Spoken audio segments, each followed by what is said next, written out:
بسم اللہ الرحمن الرحیم۔ ہجرت کا چوتھا سال۔ ہجرت کا چوتھا سال بھی کفار کے ساتھ چھوٹی بڑی لڑائیوں ہی میں گزرا۔ جنگ بدر کی فتح مبین سے مسلمانوں کا رعب تمام قبائل عرب پر بیٹھ گیا، اس لیے تمام قبیلے کچھ دنوں کے لیے خاموش بیٹھ گئے تھے۔ لیکن جنگ احد میں مسلمانوں کے جانی نقصان کا چرچا ہو جانے سے دوبارہ تمام قبائل دفعتاً اسلام اور مسلمانوں کو مٹانے کے لیے کھڑے ہو گئے۔ مجبوراً مسلمانوں کو بھی اپنے دفاع کے لیے لڑائیوں میں حصہ لینا۔ ہجری 4 کی مشہور لڑائیوں میں سے چند آپ کے سامنے پیش کرتے ہیں۔ یکم محرم ہجری 4 کو ناگہاں ایک شخص نے مدینے میں یہ خبر پہنچائی کہ طلحہ بن خویلد اور سلمہ بن خویلد دونوں بھائی کفار کے لشکر جمع کر کے مدینے پر چڑھائی کرنے کے لیے نکل پڑے۔ یہ خبر کسی نے پہنچا دی۔ حضور صلی اللہ تعالیٰ علیہ وسلم نے اس لشکر کے مقابلے میں حضرت ابو سلمہ کو 150 مجاہدین کے ساتھ روانہ فرمایا، جس میں حضرت ابو سبیرہ اور حضرت ابو عبیدہ رضی اللہ تعالیٰ عنہما جیسے معزز مہاجرین و انصار بھی تھے۔ لیکن کفار کو جب پتہ چلا کہ مسلمانوں کا لشکر آ رہا ہے تو وہ لوگ بہت سے اونٹ اور بکریاں چھوڑ کر بھاگ گئے، جن کو مانان مجاہدین نے مال غنیمت بنا لیا اور لڑائی کی نوبت ہی نہیں آئی۔ 4 محرم کو اطلاع ملی کہ خالد بن سفیان حذلی مدینہ پر حملہ کرنے کے لیے فوج جمع کر رہا ہے۔ حضور صلی اللہ تعالیٰ علیہ وسلم نے اس کے مقابلے کے لیے حضرت عبداللہ بن انیس رضی اللہ تعالیٰ عنہ کو بھیجا۔ آپ نے موقع پا کر خالد بن سفیان حذلی کو قتل کر دیا اور اس کا سر کاٹ کر مدینہ لے آئے اور تاجدار دو عالم صلی اللہ تعالیٰ علیہ وسلم کے قدموں میں ڈال دیا۔ حضور علیہ السلام نے حضرت عبداللہ بن انیس کی بہادری اور جانبازی سے خوش ہو کر ان کو اپنا عصا یعنی چھری عطا فرمایا اور ارشاد فرمایا کہ تم اسی عصا کو ہاتھ میں لے کر جنت میں چہل قدمی کرو گے۔ انہوں نے عرض کیا کہ یا رسول اللہ صلی اللہ تعالیٰ علیہ وسلم، قیامت کے دن یہ مبارک عصا میرے پاس نشانی کے طور پر رہے گا۔ چنانچہ انتقال کے وقت انہوں نے یہ وصیت فرمائی کہ اس عصا کو میرے کفن میں رکھ دیا جائے۔ عسفان و مکہ کے درمیان ایک مقام کا نام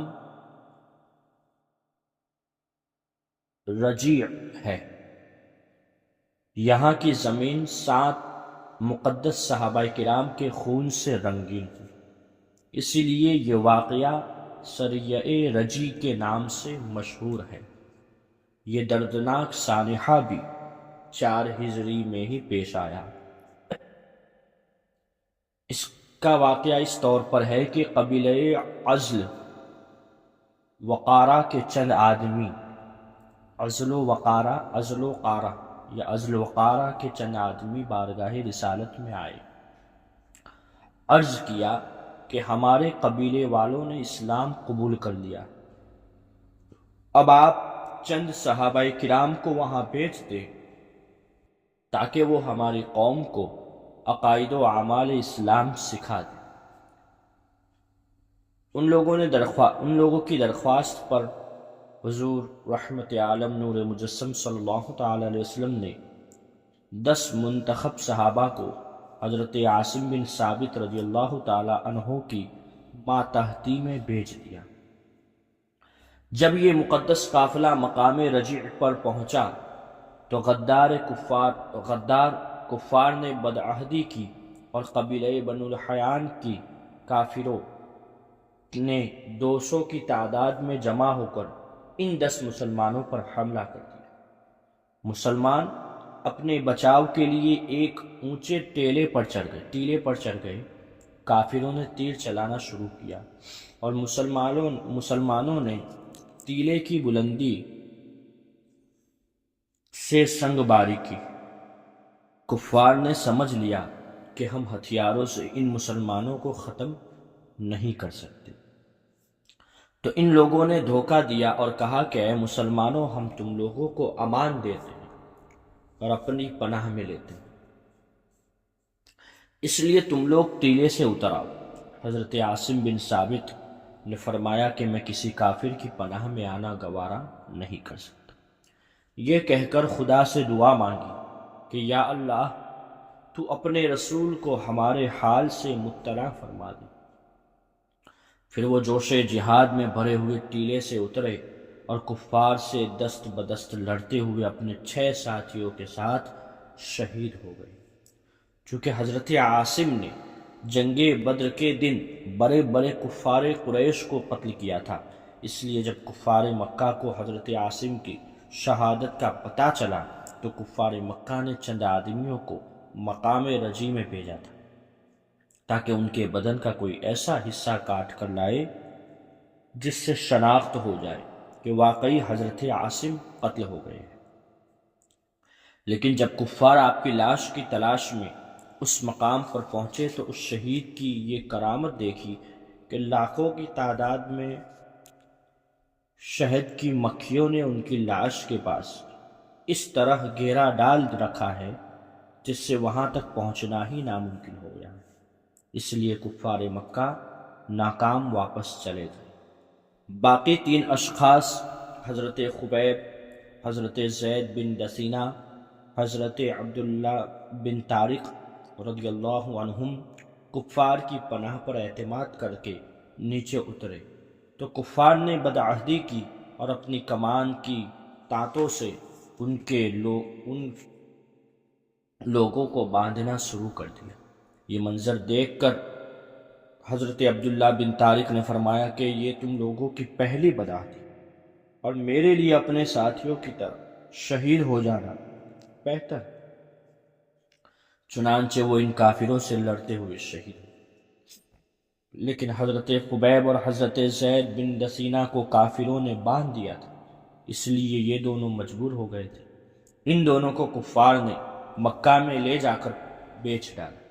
حضرت خبیب نے جنگ احد میں حارث بن عامر کو قتل کیا تھا، اس لیے اس کے لڑکوں نے ان کو خرید لیا تاکہ ان کو قتل کر کے باپ کے خون کا بدلہ لیا جائے، اور حضرت زید بن دثینہ کو امیہ کے بیٹے صفوان نے قتل کرنے کے ارادے سے خریدا۔ حضرت خبیب کو کافروں نے چند دن قید میں رکھا، پھر حدود حرم کے باہر لے جا کر سولی پر چڑھا کر قتل کر دیا۔ حضرت خبیب نے قاتلوں سے 2 رکعت نماز پڑھنے کی اجازت طلب کی۔ قاتلوں نے اجازت دے دی۔ آپ نے بہت مختصر طور پر 2 رکعت نماز ادا فرمائی اور فرمایا کہ اے گروہ کفار، میرا دل تو یہی چاہتا تھا کہ دیر تک نماز پڑھتا رہوں، کیونکہ یہ میری زندگی کی آخری نماز تھی، مگر مجھ کو یہ خیال آ گیا کہ کہیں تم لوگ یہ نہ سمجھ لو کہ میں موت سے ڈرتا ہوں۔ کفار نے آپ کو سولی پر چڑھا دیا۔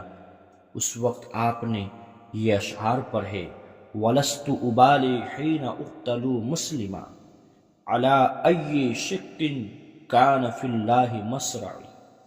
جب میں مسلمان ہو کر قتل کیا جا رہا ہوں تو مجھے کوئی پرواہ نہیں ہے کہ میں کس پہلو پر قتل کیا جاؤں۔ وَذَلِكَ فِي ذَاتِ الْإِلَٰهِ وَإِن يَشَأْ يُبَارِكْ عَلَىٰ أَوْصَالِ صِلْبٍ مُمَزَّعِ۔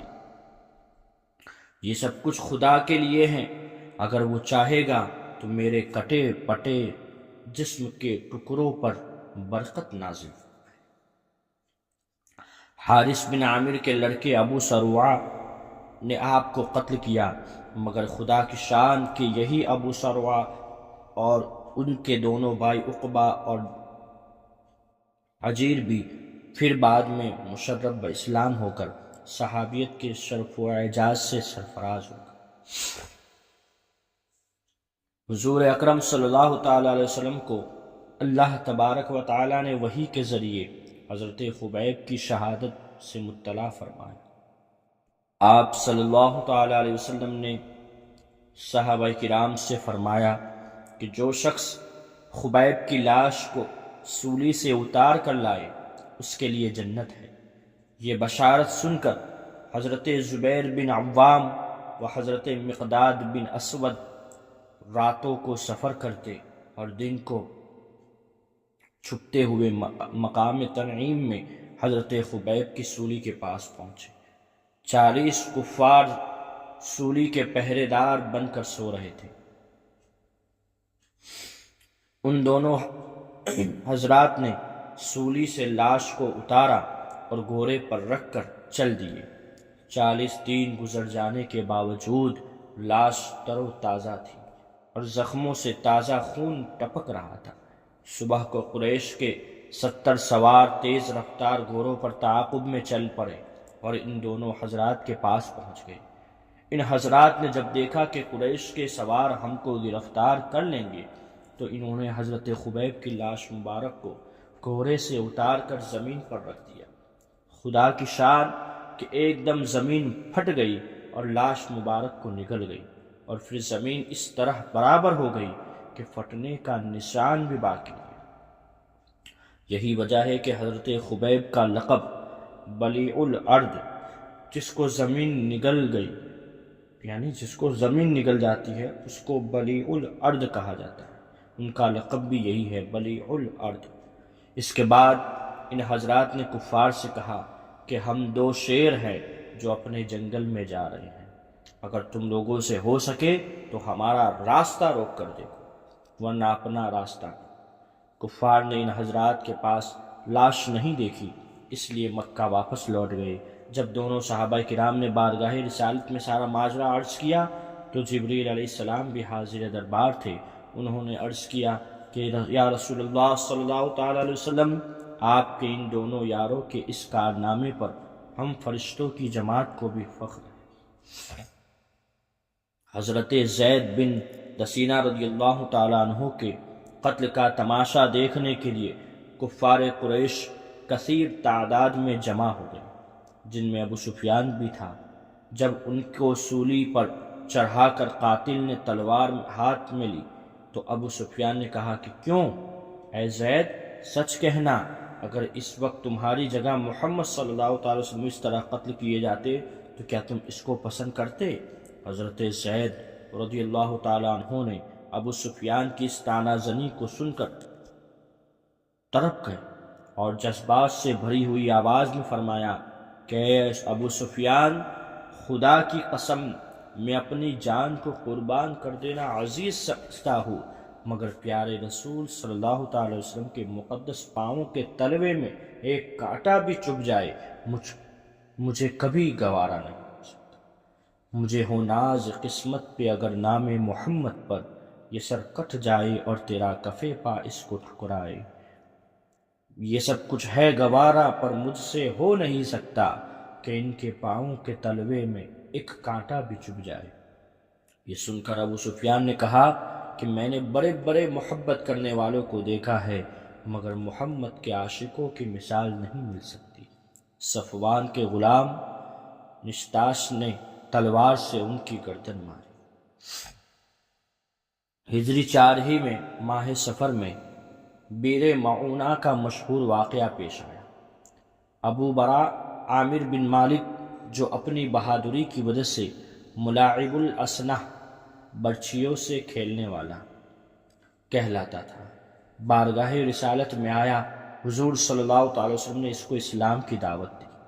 اس نے نہ تو اسلام قبول کیا نہ اس سے کوئی نفرت ظاہر کی، بلکہ یہ درخواست کی کہ آپ اپنے چند منتخب صحابہ کو ہمارے دیار میں بھیج دیجیے، مجھے امید ہے کہ وہ لوگ اسلام کی دعوت قبول کر لیں گے۔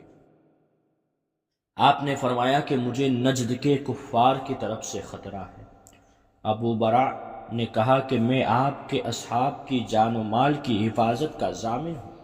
اس کے بعد حضور صلی اللہ تعالی علیہ وسلم نے صحابہ میں سے 70 منتخب صالحین کو جو قرہ کہلاتے تھے بیچ دیا۔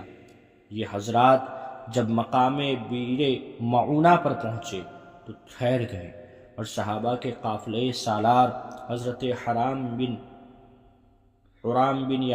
بن ملحان رضی اللہ تعالیٰ عنہ حضور صلی اللہ تعالی علیہ وسلم کا خط لے کر عامر بن طفیل کے پاس اکیلے تشریف لے گئے، جو قبیلے کا رئیس اور ابو برا کا بھتیجا تھا۔ اس نے خط کو پڑھا بھی نہیں، اور ایک شخص کو اشارہ کر دیا جس نے پیچھے سے حضرت حرام رضی اللہ تعالیٰ عنہ کو نیزہ مار کر شہید کر دیا، اور آس پاس کے قبائل یعنی ریعل و زکوان اور عصیہ بنو لیحان وغیرہ کو جمع کر کے ایک لشکر تیار کر لیا اور صحابہ کرام پر حملے کے لیے روانہ ہو گیا۔ حضرات صحابہ کرام بیر معونہ کے پاس بہت دیر تک حضرت حرام کی واپسی کا انتظار کر رہے تھے، مگر جب بہت دیر ہو گئی تو یہ لوگ آگے بڑھے۔ راستے میں عامر بن طفیل کی فوج کا سامنا ہوا اور جنگ شروع ہو گئی۔ کفار نے حضرت عمرو بن امیہ زمری کے سوا تمام صحابہ کرام کو شہید کر دیا۔ انہی شہداء کرام میں حضرت عامر بن فہیرہ رضی اللہ تعالیٰ عنہ بھی تھے، جن کے بارے میں عامر بن طفیل کا بیان ہے کہ قتل ہونے کے بعد ان کی لاش بلند ہو کر آسمان تک پہنچی، پھر زمین پر آ گئی۔ اس کے بعد ان کی لاش تلاش کرنے پر نہیں ملی، کیونکہ فرشتوں نے انہیں دفن کر دیا۔ بخاری شریف میں ہے۔ حضرت عمرو بن امیہ زمری رضی اللہ تعالیٰ عنہ کو عامر بن طفیل نے یہ کہہ کر چھوڑ دیا کہ میری ماں نے ایک غلام آزاد کرنے کی منت مانی تھی، اس لیے میں تم کو آزاد کرتا ہوں، یہ کہا اور ان کی چوٹی کا بال کاٹ کر ان کو چھوڑ دیا۔ حضرت عمرو بن امیہ زمری رضی اللہ تعالیٰ عنہ وہاں سے چل کر جب مقام قرقرہ میں آئے تو ایک درخت کے سائے میں ٹھہرے۔ وہیں قبیلہ بنو کلاب کے 2 آدمی بھی ٹھہرے ہوئے تھے۔ جب وہ دونوں سو گئے تو حضرت عامر بن امیہ زمری نے ان دونوں کافروں کو قتل کر دیا، اور یہ سوچ کر دل میں خوش ہو رہے تھے کہ میں نے صحابہ کرام کے خون کا بدلہ لیا، مگر ان دونوں شخصوں کو حضور صلی اللہ تعالی وسلم امان دے چکے تھے، جس کا حضرت عمرو بن امیہ زمری کو علم نہیں تھا۔ جب مدینہ پہنچ کر انہوں نے سارا حال دربار رسالت میں بیان کیا تو اصحاب بیر معونہ کی شہادت کی خبر سن کر سرکار رسالت صلی اللہ تعالی علیہ وسلم کو اتنا عظیم صدمہ پہنچا کہ تمام عمر شریف میں کبھی بھی اتنا رنج و صدمہ نہیں پہنچا تھا۔ چنانچہ حضور صلی اللہ تعالی علیہ وسلم مہینہ بھر تک قبائل ریعل و زکوان اور عصیہ بنو لیحان پر نماز فجر میں لعنت بھیجتے رہے، اور حضرت عمرو بن امیہ زمری نے جو جن 2 شخصوں کو قتل کر دیا تھا، حضور صلی اللہ تعالی علیہ وسلم نے ان دونوں کے خون بہا ادا کرنے کا اعلان فرمایا۔ حضرت عمرو بن امیہ زمری نے قبیلہ بنو کلاب کے جن 2 شخصوں کو قتل کر دیا تھا، اور حضور صلی اللہ تعالی علیہ وسلم نے ان دونوں کا خون بہا ادا کرنے کا اعلان فرما دیا تھا، اسی معاملے کے متعلق گفتگو کرنے کے لیے حضور اقدس صلی اللہ تعالی علیہ وسلم قبیلہ بنو نذیر کے یہودیوں کے پاس تشریف لے گئے، کیونکہ ان یہودیوں سے آپ کا معاہدہ تھا، مگر یہودی در حقیقت بہت ہی بدباطن اور ذلیل ذہنیت والی قوم ہے۔ معاہدہ کر لینے کے باوجود ان خبیثوں کے دلوں میں پیغمبر اسلام کی دشمنی اور عناد کی آگ بھری ہوئی تھی۔ ہر چند حضور صلی اللہ تعالی علیہ وسلم ان بدباطنوں سے اہل کتاب ہونے کی بنا پر اچھا سلوک فرماتے تھے، مگر یہ لوگ ہمیشہ اسلام کی بیخ کنی اور بانی اسلام کی دشمنی میں مصروف رہے۔ مسلمانوں سے بغض و عناد اور کفار و منافقین سے ساز باز اور اتحاد یہی ہمیشہ ان غداروں کا طرز عمل رہا۔ چنانچہ اس موقع پر جب رسول اکرم صلی اللہ تعالی علیہ وسلم ان یہودیوں کے پاس تشریف لے گئے تو ان لوگوں نے بظاہر تو بڑے اخلاق کا مظاہرہ کیا، مگر اندرونی طور پر بڑی ہی خوفناک سازش اور انتہائی خطرناک اسکیم کا منصوبہ بنا لیا۔ حضور صلی اللہ تعالی علیہ وسلم کے ساتھ حضرت ابو بکر اور حضرت عمر، حضرت علی بھی تھے۔ یہودیوں نے ان سب حضرات کو ایک دیوار کے نیچے بڑے احترام کے ساتھ بٹھایا اور آپس میں یہ مشورہ کیا کہ چھت پر سے ایک بہت ہی بڑا اور وزنی پتھر ان حضرات پر گرا دے تاکہ یہ سب لوگ دب کر ہلاک ہو جائیں۔ چنانچہ عمرو بن حجاس اس مقصد کے لیے چھت کے اوپر چڑھ گیا۔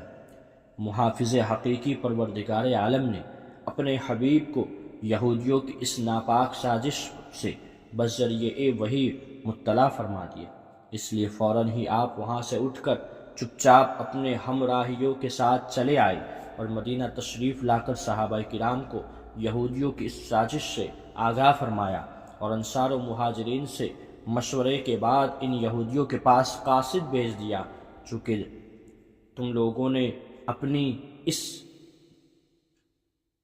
دسیہ کاری اور قاتلانہ سازش سے معاہدہ توڑ دیا، اس لیے اب تم لوگوں کو 10 دن کی مہلت دی جاتی ہے کہ تم اس مدت میں مدینے سے نکل جاؤ، اس کے بعد جو شخص بھی تم میں یہاں پایا جائے گا قتل کر دیا جائے۔ شہنشاہ مدینہ صلی اللہ تعالی وسلم کا یہ فرمان سن کر بنو نذیر کی یہودی جلا وطن ہونے کے لیے تیار ہو گئے تھے، مگر منافقوں کا سردار عبداللہ بن ابی ان یہودیوں کا حامی بن گیا اور اس نے کہلا بھیجا کہ تم لوگ ہرگز مدینے سے نہ نکلو، ہم 2000 آدمیوں سے تمہاری مدد کرنے کو تیار ہیں۔ اس کے علاوہ بنو قریظہ اور بنو غطفان یہودیوں کے 2 طاقتور قبیلے بھی تمہاری مدد کریں گے۔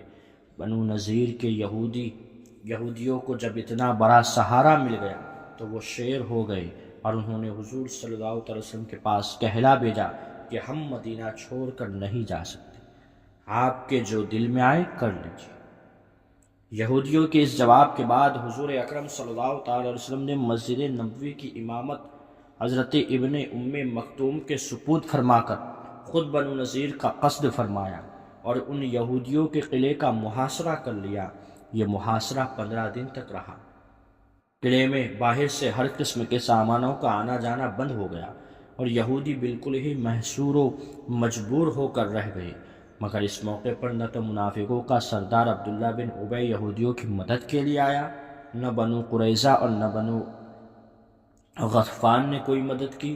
چنانچہ اللہ تبارک و تعالی نے ان دغابازوں کے بارے میں ارشاد فرمایا، کمثل الشیطان اذ قال للانسان اکفر فلما کفر قال انی بریء منک انی اخاف اللہ رب العالمین۔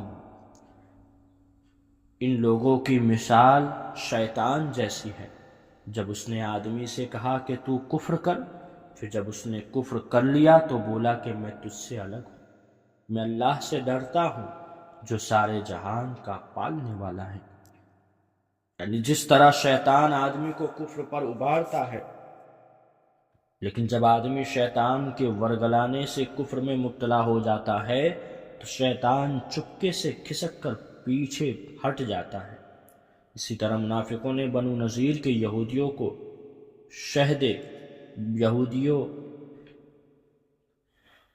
کوشا دے کر دلیر بنا دیا، یہودیوں کو دلیر کر دیا اور دلاسا دیا اور اللہ کے حبیب سے لڑا دیا، لیکن جب بنو نذیر کے یہودیوں کو جنگ کا سامنا ہوا تو منافق چھپ کر اپنے گھروں میں بیٹھ رہے۔ حضور صلی اللہ علیہ وسلم نے قلعے کے محاصرے کے ساتھ قلعے کے آس پاس کھجوروں کے کچھ درختوں کو بھی کٹوا دیا، کیونکہ ممکن تھا کہ درختوں سے جھنڈ میں یہودی چھپ کر لشکر اسلام پر چھاپا مارتے اور جنگ پہ مسلمانوں کو دشواری ہو جاتی۔ ان درختوں کو کاٹنے کے بارے میں مسلمانوں کے 2 گروہ ہو گئے۔ کچھ لوگوں کا یہ خیال تھا کہ یہ درخت نہ کاٹے جائے کیونکہ فتح کے بعد یہ سب درخت مال غنیمت بن جائیں گے اور مسلمان ان سے نفع اٹھائیں گے، اور کچھ لوگوں کا یہ کہنا تھا کہ درختوں کے جن کو کاٹ کر صاف کر دینے سے یہودیوں کی کمین گاہوں کو برباد کرنا اور ان کو نقصان پہنچا کر غیظ و غضب میں ڈالنا مقصود ہے، لہٰذا ان درختوں کو کاٹ دینا ہی بہتر ہے۔ اس موقع پر سورہ حشر کی یہ آیت اتری، ما قطعتم من لعنة او ترکتموها قائمة على اصولها فبإذن اللہ ولیخزی الفاسقین۔ جو درخت تم نے کاٹے یا جن کو ان کی جڑوں پر قائم چھوڑ دیے، یہ سب اللہ کے حکم سے تھا تاکہ اللہ فاسقوں کو رسوا کرے۔ مطلب یہ ہے کہ مسلمانوں میں جو درخت کاٹنے والے ہیں ان کا عمل بھی درست ہے، اور جو کاٹنا نہیں چاہتے وہ بھی ٹھیک کہتے ہیں، کیونکہ کچھ درختوں کو کاٹنا اور کچھ کو چھوڑ دینا یہ دونوں اللہ کے حکم اور اس کی اجازت سے ہے۔ بہرحال آخر کار محاصرے سے تنگ آ کر بنو نذیر کے یہودی اس بات پر تیار ہو گئے کہ وہ اپنا مکان اور قلعہ چھوڑ کر اس شرط پر مدینے سے باہر چلے جائیں گے کہ جس قدر مال و اسباب وہ اونٹوں پر لے جا سکے لے جائیں۔ حضور صلی اللہ تعالی علیہ وسلم نے یہودیوں کی اس شرط کو منظور فرما لیا، اور بنو نذیر کے سب یہودی 600 اونٹوں پر اپنا مال و سامان لاد کر ایک جلوس کی شکل میں گاتے بجاتے ہوئے مدینے سے نکلے۔ کچھ تو خیبر چلے گئے اور زیادہ تعداد میں ملک شام جا کر ازریعات اور کچھ اریحا میں آباد ہوئے۔ ان لوگوں کے چلے جانے کے بعد ان کے گھروں کی مسلمانوں نے جب تلاشی لی تو 50 لوہے کی ٹوپیاں، 50 زرہیں، 340 تلواریں نکلی جو حضور کے قبضے میں آئی صلی اللہ تعالی وسلم۔ اللہ تبارک و تعالیٰ نے بنو نذیر کے یہودیوں کی اس جلاوطنی کا ذکر قرآن مجید کی سورہ حشر میں فرمایا ہے۔ رب العالمین فرماتا ہے وَالَّذِي أَخْرَجَ الَّذِينَ كَفَرُوا مِنْ أَهْلِ الْكِتَابِ مِنْ دِيَارِهِمْ لِأَوَّلِ الْحَشْرِ مَا ظَنَنْتُمْ أَنْ يَخْرُجُوا وَظَنُّوا أَنَّهُمْ مَانِعَتُهُمْ حُصُونُهُمْ مِنَ اللَّهِ فَأَتَاهُمُ اللَّهُ مِنْ حَيْثُ لَمْ يَحْتَسِبُوا وَقَذَفَ فِي قُلُوبِهِمُ الرُّعْبَ يُخْرِبُونَ بُيُوتَهُمْ بِأَيْدِيهِمْ وَأَيْدِي الْمُؤْمِنِينَ فَاعْتَبِرُوا يَا أُولِي الْأَبْصَارِ۔ اللہ وہی ہے جس نے کافر کتابیوں کو ان کے گھروں سے نکالا ان کے پہلے حشر کے لیے۔ اے مسلمانوں، تمہیں یہ گمان نہ تھا کہ وہ نکلیں گے، اور وہ سمجھتے تھے کہ ان کے قلعے انہیں اللہ سے بچا لیں گے، تو اللہ تبارک و تعالیٰ کا حکم ان کے پاس آ گیا جہاں سے ان کو گمان بھی نہ تھا، اور اس نے ان کے دلوں میں خوف ڈال دیا کہ وہ اپنے گھروں کو خود اپنے ہاتھوں سے اور مسلمانوں کے ہاتھوں سے ویران کرتے ہیں۔ تو عبرت پکڑو اے نگاہ والو۔ انشاءاللہ نیکسٹ پارٹ میں آگے ذکر کیا جائے گا۔ جزاک اللہ خیر۔ السلام علیکم ورحمۃ اللہ وبرکاتہ۔